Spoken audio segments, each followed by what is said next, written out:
At Rubberband, we empower each other through positivity, kindness, and practical advice.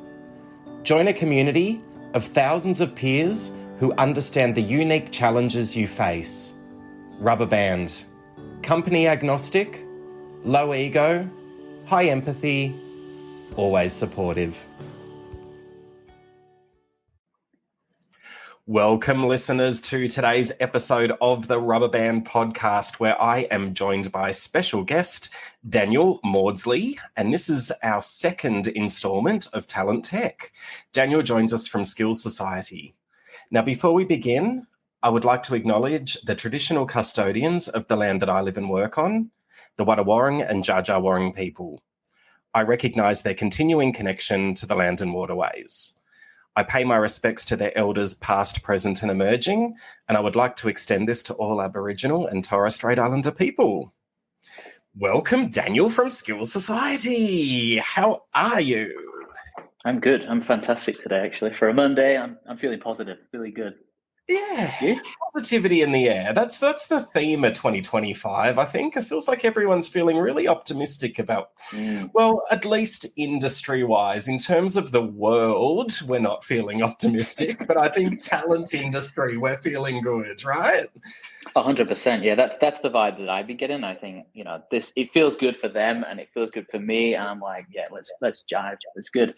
Yeah, let's jive this year. And yeah. That's part of the reason why I wanted to do this podcast series is there is so much amazing emerging tech out there, and being someone that is on the tools as well as, in the strategy when it comes to talent, I'm just so curious about learning what can make my life more effective, and I suppose what can really surprise and delight my candidates. I'm really passionate about providing an experience that they haven't seen before. And, we're going to talk a lot about SkillSociety because it's pretty special what you've brought to market, Daniel. I'm excited about it. Yeah, me too. Thank you. I appreciate those kind words as well. Thank you. Absolutely. See, listeners, I get a pre-demo before I catch up. I do vet them, and, SkillSociety made the list. Hands down, it's very cool. But I want to talk about you first, Daniel. We always do on the Rubberband podcast. Where are you joining me from today? I'm in Sydney today, and I've been here for 12 years, so now it's a place I call home. So. Oh, and my original home. I'm so fond of Sydney. Crazy weather up there still. Have you got all the rain? Yeah, it's kind of this entire week. I was off last week, and the entire week was forecast rain, and I wanted to go do some day trips, but just didn't get. I was just like, it's terrible. But I just, spur of the moment, got in the car, drove. Sun came out, went to the beach, and I was like, this is perfect. I couldn't ask for the better weekend to start the year as well. So it's been really good. Actually, the sun was out this morning, but it's humid. So. Oh, it's always humid up there. It's always. Yeah, that's Sydney, right? Humidity. The city of humidity. Now, you said 12 years, so I'm assuming you're not originally from Sydney. Tell me about where you grew up and tell me about your journey to Sydney. Yeah, so I've been here for 12 years. This is my 13th year, so I came in 2012. So I'm from England originally, a place called Wigan. Not many people may know that, and if they do, then hats off to you. It's in between Manchester and Liverpool in the north of England. And what brought me here was long story. My cousin married an Australian and they met in London, and then they moved here, back in the 2000s, I think. And we came for a family holiday, and I was like, this is a place that I want to live. Like I actually tried to get into a job around the same time, and it was the GFC just happened. So it was 2008. And I was like, probably not the best time to look for a job in another country, but I had kind of the instinct that I wanted to come back. And then fast forward, 2012 came along, and I was like, working holiday visa with the whole intention that I was going to stay long term. I was like, told my parents, I'm like, I'm just going for a year, maybe 2, be back. But this, I was just like, no, not really. And now I've never looked back, and it genuinely is the best decision I've ever made in my life. Like in terms of sunshine, waking up in the morning, you feel alive. You just makes you ready for the day, and job prospects were better here. And it's just explore a new area, new place, and I'm happy to call it home now, and it will be my forever home. So Fantastic. I'm so happy to hear that. So many wonderful Thank you. stories about people coming over and falling in love with Australia and living the dream. It always gives me the goosies, it's just such a nice thing. Very proud of our beautiful country. But, Oh, mate, 100%. yeah, let's talk career then. Now, quite often on the podcast, I talk to, either recruitment consultants or talent acquisition leaders. You've got a bit of a different background, Daniel. You're a Yeah. How would I describe you? Would I describe you as a technologist? Does that feel good? Oh, I like that. Yeah, I like that. I've never labeled myself as a technologist, but I quite like that. It's probably a Yeah. good way to say it. Yeah, or entrepreneur, maybe something like that. I don't know. Yeah, or product person, designer. I said something wrong the other day. The saying is like jack of all trades, master of none. I said master of all trades and jack of none. So I like that. I like that alternative version. So yeah. Well, master of all trades, tell me about your trades. Tell me about your career. Like, what was your Yes. very first job? And walk me through, some of the roles that you've had that have led you to Skills Society. Yeah, so my first role was as a digital designer at an e-commerce company back in the UK. It was a catalog company. I used to have a book that got sent in the mail, and you could pick through, and you'd be like, "Oh, I'm going to buy that." Give them a call on the phone.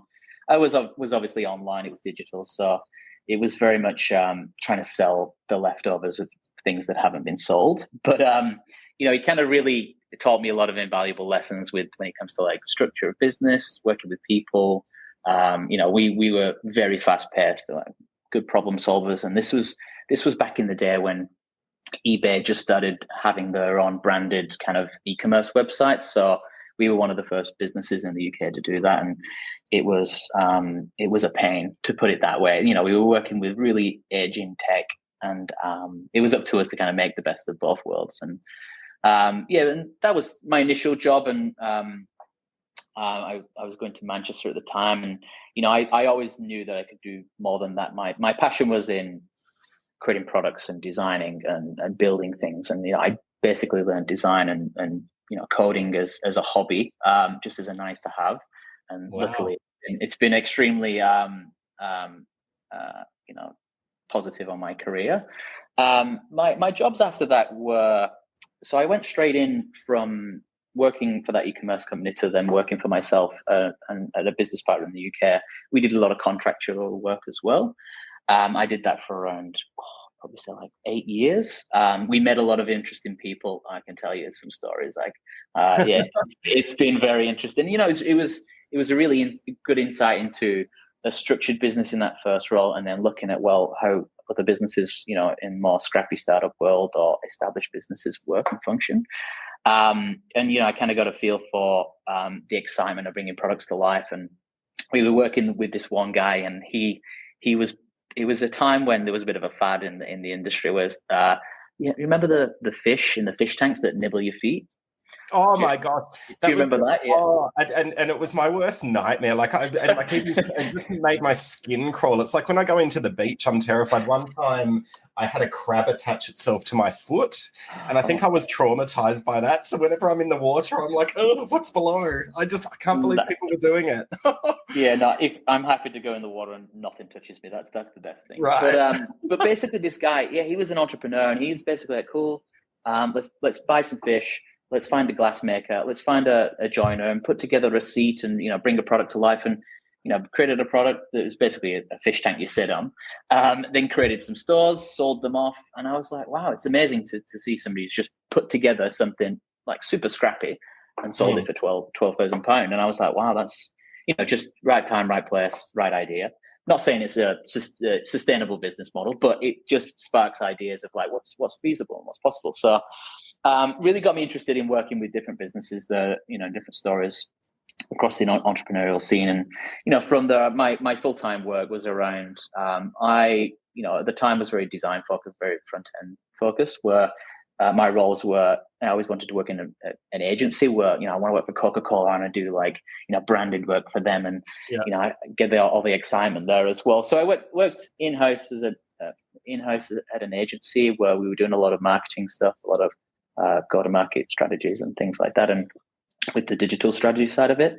And then fast forward, agency work in the UK as well, doing something similar with bigger brands that you wouldn't be like, well, that's an amazing brand, but they were massive brands in terms of like, Volvo, for example, and things like that. Not something I aspire to work for, but I was like, that's, the actual brand is amazing. Once you start reading into these things, it's really good business to work with. And then that's when I moved to Australia. Kind of followed that same path where still stayed in agency work, and then wanted to kind of dip my toes into, well, I like the advertising space, I like the branding space, but what really drives my passion, I realized, was bringing products to life and being a part of that journey and being a part of the story to build a product and say, cool, this is what we brought to market. These are the people that are using it. This is the success stories and things like that. So that's the path that I followed. I had a bit of a segue. I was working for Nine at the time. It was called Nine MSN, and I was either going down to straight into UX or straight into product. And I took the product route with a startup at the time, which I didn't really know it was a startup, but I think I was employee number 11 or something like that. And I've been with that company for 10 years, and I've been able to do some of my best work there as well. And I've learned a hell of a lot of those years, and pretty much brought all that passion, all those skills, and to what we're doing today at SkillSociety as well. So it's been an amazing journey, and I'm still on that journey as well. Right. What a journey. Well, yeah. So at some stage, I mean, we're talking talent tech here, right? We're talking, technology that recruiters will be tapping into, HR professionals will be tapping into. It's all around hiring. So where did the recruitment side of what you're doing come in? Where did the interest in the talent and recruitment industry come from? Was there a moment where you sort of thought to yourself, I need to create a product because I've identified an issue, an improvement? Tell me about that. Yeah, so myself and my co-founder have worked together for 10 years now. It's like a married couple, work-wise. So basically, over those years of hiring, we went from a startup to a growth stage into a scale-up business. And what we realized is that we needed to hire a team of product managers, designers, software engineers. What we realize is that we need different people at different stages of that life cycle of the business. And, it's not something that anyone ever teaches you as a hiring manager. It's like, you really, typically what happens is you're a really good knowledge worker, and then like, oh, you'd be great in a management role. And then it's a lot of hands-on learning as well. It's like, well, what makes people stand out? What is the differentiator that's going to make them successful in this business? And what we kind of drilled it down to was, it was your attitude. It was your attitude that you brought to the table. Like we could train skills, but we can't really train your attitude and like the cultural involvement and, collaboration, communication involved with, working as a team, because we don't work in silos. We actually build products as a team. So that was the most important process there. And basically what we identified was, we went from hiring with no ATS system, doing it ourselves. It was a manual process that the old CTO built. And I can tell you, we really got an appreciation for people in talent, people in P&C, recruiters. Yeah. We were like, please, we can't do this. It was just an unfeasible task at the time. And, that's when we started looking at, how can we partner with external agencies to kind of get those skills and across to what we need, so then we can focus on the product and delivering to our customers. So we realized, soon after we kind of engaged those external agencies, and even if we had someone internally, I would get to the point where, someone would speak to me and we'd be like, this is an amazing candidate. And then, I'd have the conversation, the initial, 15, 20-minute phone call, and I'd be like, doesn't really hit the nail on the head, and we'd have to go back and tweak that. And I had the same process from a number of agencies, and it was just, myself and Alberto, we were just like, there's definitely there's an issue in this market. We can kind of solve this, whether it's training, whether it's education, whether it's is it the agencies we're choosing, or is it internal capacity or capabilities? Do we need to dedicate more time to this as a team, as a business? So there could be a number of things, and it usually ends up being a number of things as well. And then fast forward, so we basically realized, we struggled to hire the right people for the right time. And then obviously the cost grew exponentially when you start hiring Yeah. with external agencies. That actually came back full circle, went back in house as well. And at that point, I stepped out of the business, took a bit of a break for myself, took a few months off. Hopefully, I wish it was longer, but it was just a few months.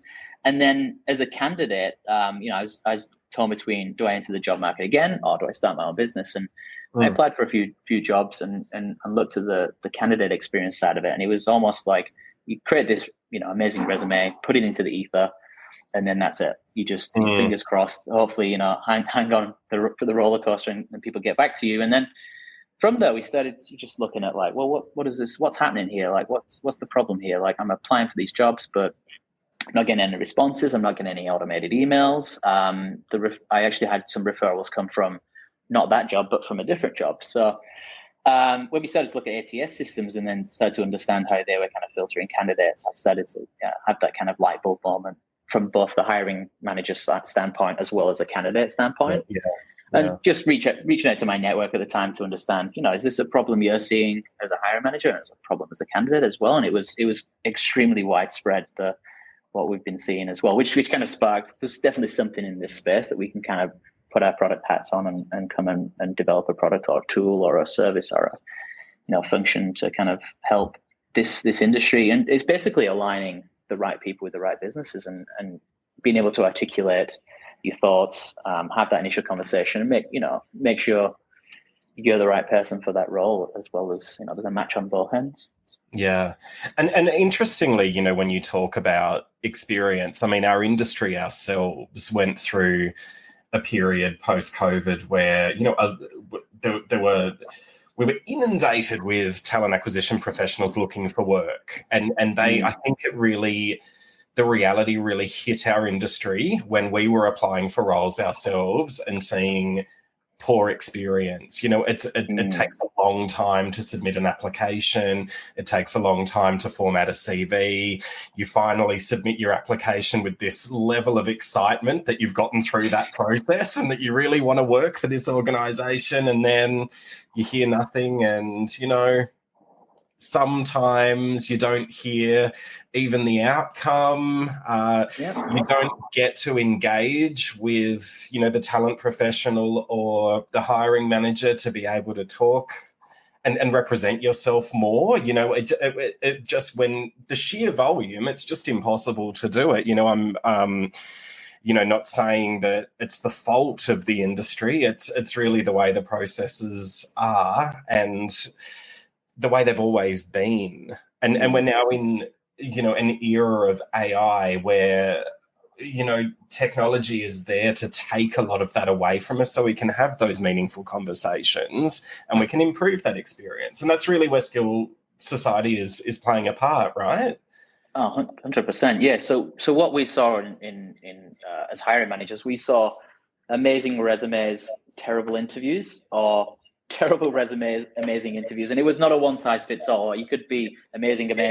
There's so many combinations, and it's definitely not one size fits all. So basically that's what, to your point there, what we were trying to solve in this industry is basically like myself as a person, like my resume is a 500-year-old piece of technology that it's no longer fit for purpose. The way we look at it, it's like, resume tells you what I've been doing and what I'm doing now, but it doesn't tell you anything about myself, my attitude, the skills that I can bring to the table. And even in those past roles, like, it doesn't mean you're not capable of performing in said job, whatever you're applying for. It just means maybe you've not been afforded the opportunity, or maybe that business is structured in a way that you've got the blinkers on, you're doing the work over here, versus you wear multiple hats in this other business and you have the opportunity to kind of leverage your skills and be adaptable as well.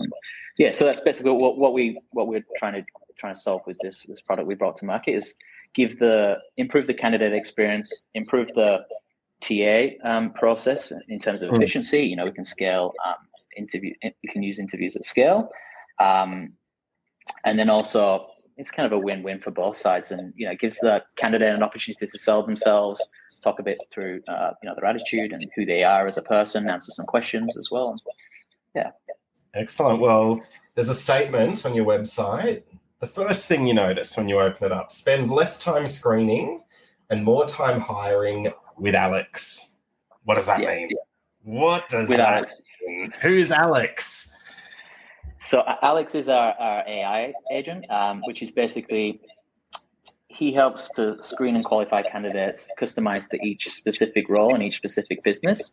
So as hiring managers, you probably saw the wave of assessment tools years ago that were, test gorillas and Codability and things like that, which do have the place. Whereas, what we saw as hiring managers is that the business that we work for is very unique, and here's our technology, or here's our problem, here's our industry. So it needs to be very specific and tailored to each individual role and each individual business. So what we do is we basically automate that top of the funnel screening process or qualification process, customized to what you're looking for. So we use a traffic light system to basically say what makes an excellent candidate for you, what makes a satisfactory candidate, what makes a candidate that doesn't hit the nail on the head. And then candidates get invited for an interactive interview with an AI. It's over the phone, it's online as well.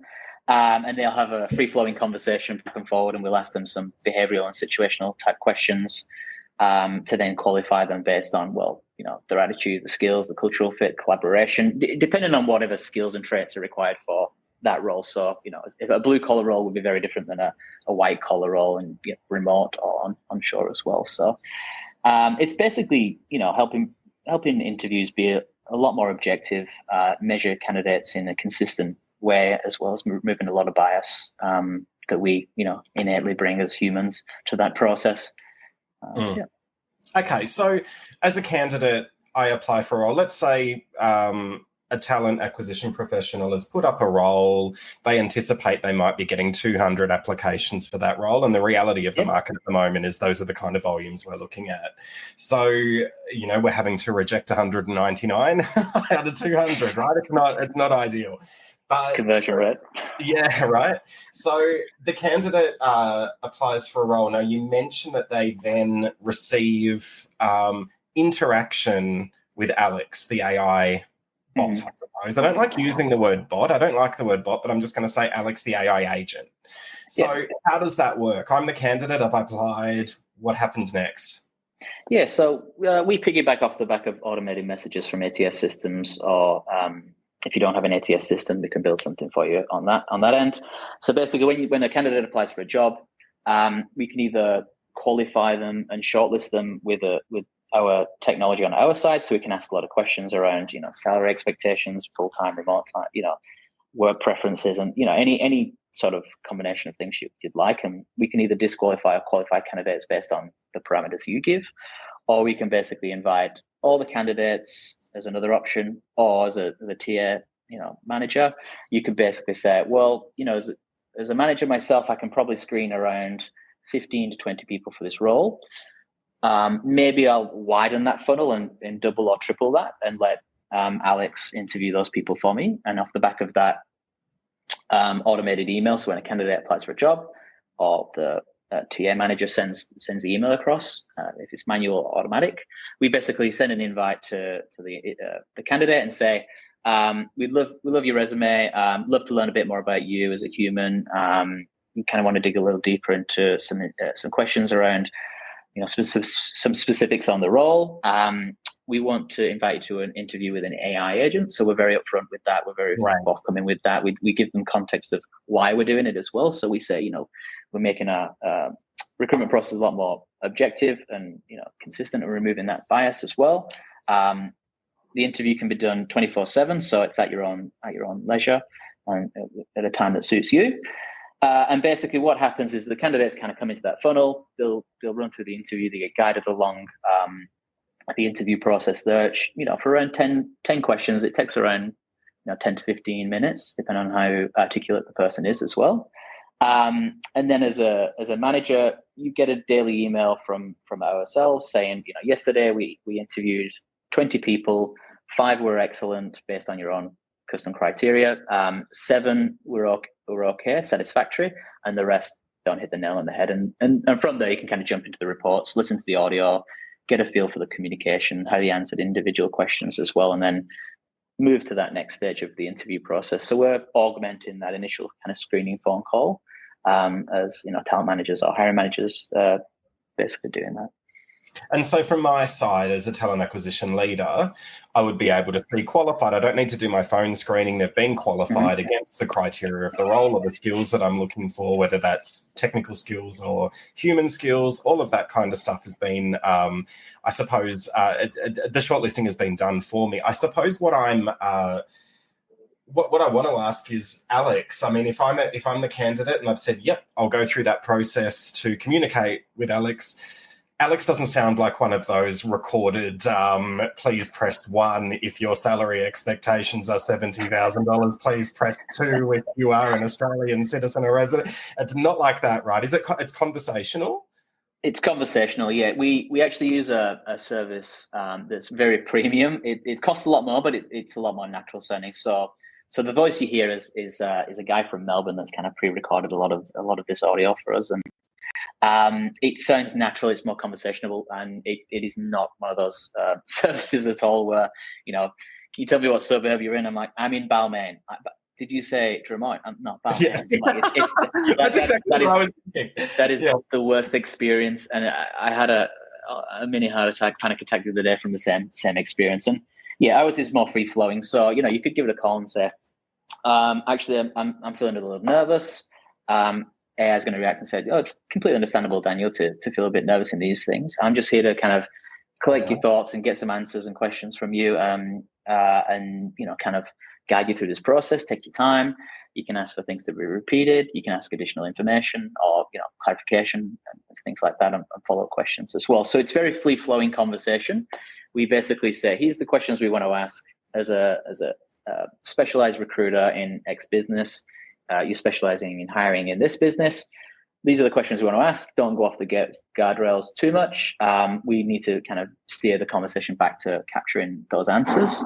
And at the end of the call as well, the candidates have the opportunity to provide some NPS and customer satisfaction ratings as well. And so, as well as verbatim, kind of how do you feel the call went, any feedback and things like that as well. Fantastic.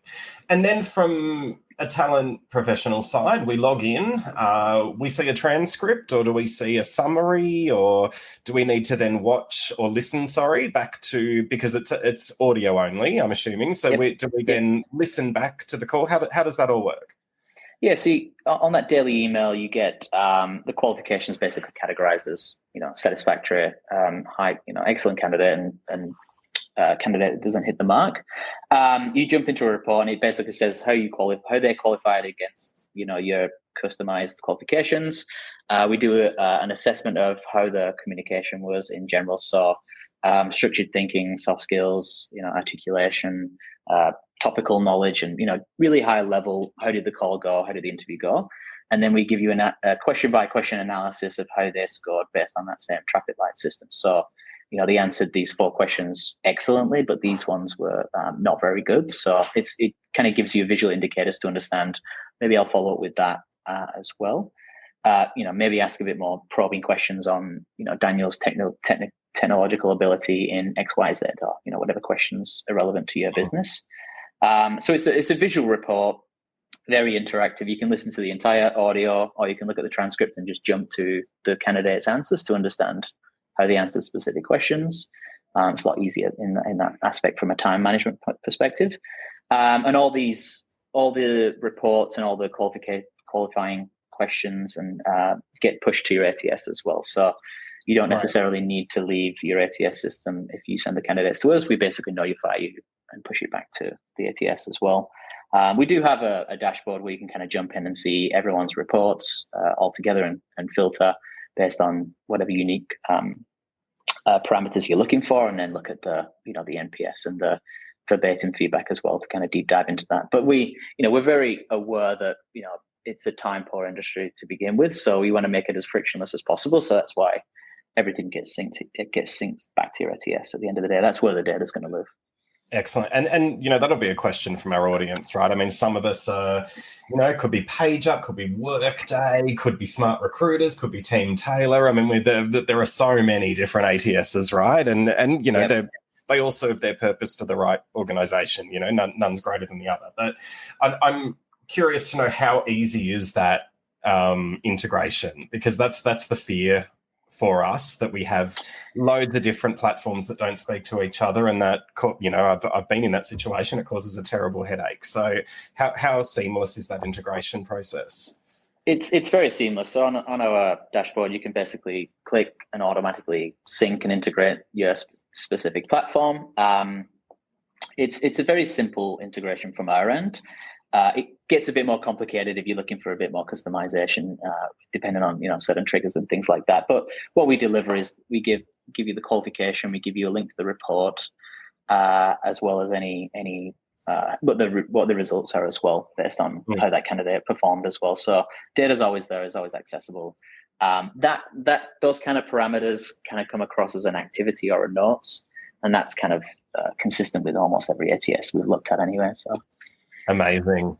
Well, I've got one more question for you before we talk about how people can get in touch. Your relative, you know, you've joined the talent industry on the tech side. Any surprises, or what have been the lessons you've learned? Well, what do you think of us now? Are we what you thought we were? It's what I thought. It amazes me what needs to get done with the little time that's available at the end of the day. It's a hard job. It's a hard slog, I can tell you that. What I've looked at is that I think when I looked at the technology in the space, and, you know, from a product standpoint and a design standpoint, when I look at these products, it's a lot of wishy-washy kind of. You kind of get sold the dream, and then the reality sets in, and then it's a 6 months, 3 months prep for the integration, or 3 months after that to kind of get ramped up and migrate from one system to another. And it's, you know, I think there's the big middle though. You know, there's HR systems, there's HRS systems in the core, and then they usually have the L&D, you know, the L&D module or the talent acquisition module. And I don't think there's not a one size fits all. It's hard because I can see where P&C leaders come in and they just want one system that can do everything. It's nice and simplified, but I think from a product standpoint, is having a system that's really good at integrating with other products is really good, but then using the best technology and the best tool for that said use case as well, rather than having a product that's not really fit for purpose. But what I'm amazed at and actually love about this industry is just people, just meeting people, having great conversations. Everyone's like so energetic, and it's the favorite part of my day. It sounds. I would never have thought I'd ever say that. It's like meeting people, talking to people like that. But that's what makes it for me, is just having great conversations with so many people. And you know, from myself, and I hope it comes across to your listeners as well, just my passion for this is did I ever think I'd be in HR tech or in the recruitment space. I'm really going back to my heritage as a British person.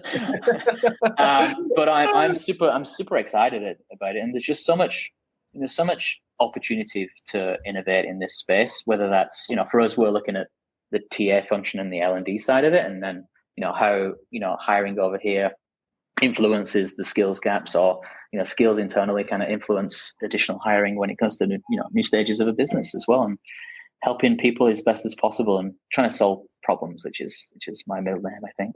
Oh, amazing. It's an exciting time for our industry. I've got a opinion that what's happening at the moment with technology is going to be as radical of a shift in terms of how we work as it was when the internet came out, and when we stopped mailing CVs. Like we're about to go through a really phenomenal shift in the way we work in talent acquisition, and for me that is incredibly exciting to be a part of it. So I've loved catching up with you today, Daniel. I love SkillSociety. So for our listeners, what's the web address, or how can they reach out for a demo?